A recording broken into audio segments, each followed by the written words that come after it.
Since you've brought out your ultra basic fare, how much cheaper is an ultra basic fare versus a basic fare? Yeah, so I see it in the exact same way as you do. And I think that's probably also the main misunderstanding in the public space. We have actually reduced our average fare for Ultra Basic by 14% over what it was before when it was a normal basic fare. So there's a substantial reduction in price. And over the last 6 months, this has actually accumulated to 48 millions of savings collectively for all those that used and that booked this fare. So this is a considerable saving.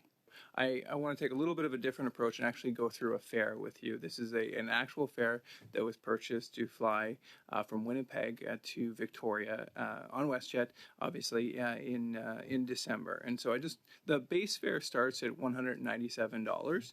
I think most would agree that's a reasonable price. But after we go through all the add-ons, we're up to $274. So if you would be good enough, I'd like to actually go through each one of these additional fees and maybe have you explain what they are and who they go to. So the first one I have is $30 for YQI in brackets other transportation charges.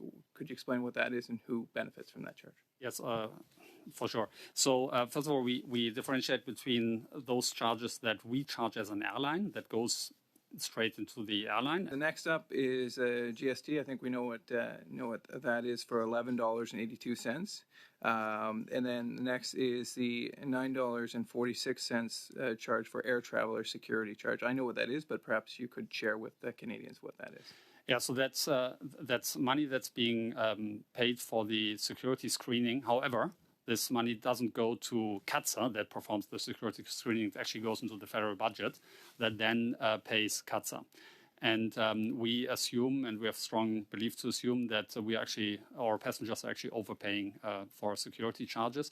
And the $9, that's the domestic charge. It actually goes up to I think it's somewhere in the mid-20s for international flights, although the process is the exact same thing. And this charge was just hiked by 33%. And at least as far as I could see it, I didn't see 33% additional agents doing screening. The next is $25 for airport improvement fee. Yeah. That's a charge that's being charged by the airports directly to the passenger on top of what the airports charge directly to the airline that's covered in the prior fare fee that I mentioned.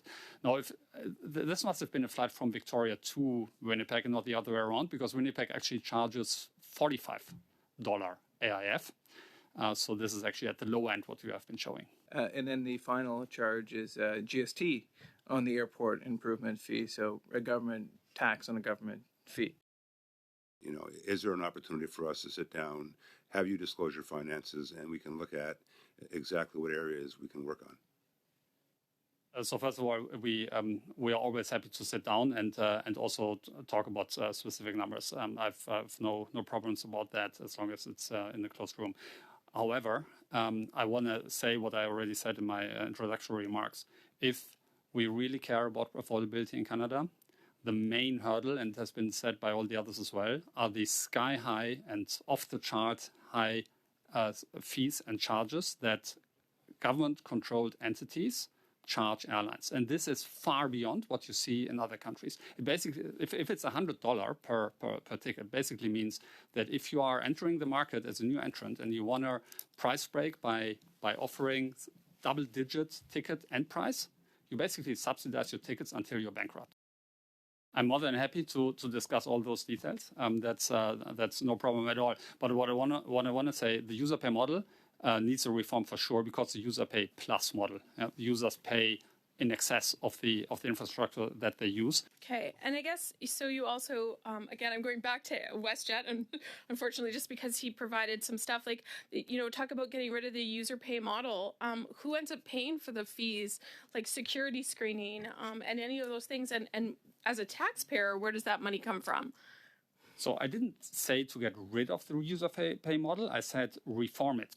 So I worked in Europe for many, many years, and Europe also has a user pay system. But interestingly, the fee per passenger is about half of what it is in Canada, and the infrastructure is better. So I think there's a good point to think about how this entire sector is being governed because the way it's being governed actually has created a sky-high cost structure at a below average infrastructure. And that's a problem. And I'm not saying this for any other reason than because I believe that there is a great opportunity to improve air travel for Canadians, to have better infrastructure. If we were to receive, just as a thought experiment, if we were to receive the same per passenger subsidy as Via Rail gets, we could not just let everyone fly for free, we could even hand them out cash as they enter the airplane. That's the reality in this country. When we pay the base amount and then start adding in the cost for carry-on, the cost for checked bags, cost for seat selection, does it end up costing travelers more once we start adding all those fees on? So it's a bit like when you buy a meal at McDonald's. Yeah? So if you buy a cheeseburger and fries and Coke separately, it's going to cost more than if you buy all the three of it as a value fare. And it's the same here. If you buy an UltraBasic and then you add everything you could potentially add, it will cost more than if you just upsell to the next higher fare class, which is an economy fare. How much business do we lose to the United States because of the sky-high airport fees that we're paying in Canada? Thank you for that question. There are a couple of airports that are very close to the US border in Buffalo and Bellingham, just to say two. And we estimate that about 7 million Canadians go across the border to fly from US airports close to the border to enjoy the lower fees and charges that those airports offer. So that's a border leakage that is actually detrimental to Canada, because those people actually they are just gone to the US. And they improve business in the US, and they are lost for Canada. As an MP for Abbotsford, is it safe to say that there would be a positive economic impact in the Fraser Valley if the Government of Canada reformed its user fee model and reduced its airport rents to encourage Canadians to use Canadian companies and Canadian airports? 100%. That's a correct assumption. There would be significantly. But by the way, it's also interesting that almost no low-cost carriers from the US fly into Canada, because they want to avoid the high cost in Canada and the high regulatory risk that comes from flying into Canada. We estimate that if the government and third-party imposed fees and charges would be half of what they are, which would be more in line with other countries, this would stimulate enough demand to fuel another airline of the size of WestJet.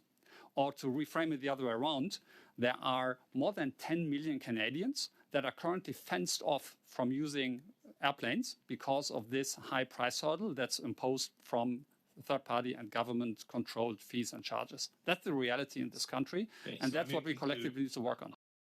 If the fees and charges would be half of what they are today, this would allow us to offer tickets at an all-in ticket price that would get people off their couch to go into an airplane, because they then can afford it. So this would grow the pie. There would be more than 10 million additional people in Canada that would then be able to fly and that can't fly today. And that's our gain. So our gain is not to put the price up, but our gain is to stimulate new people that would otherwise not fly.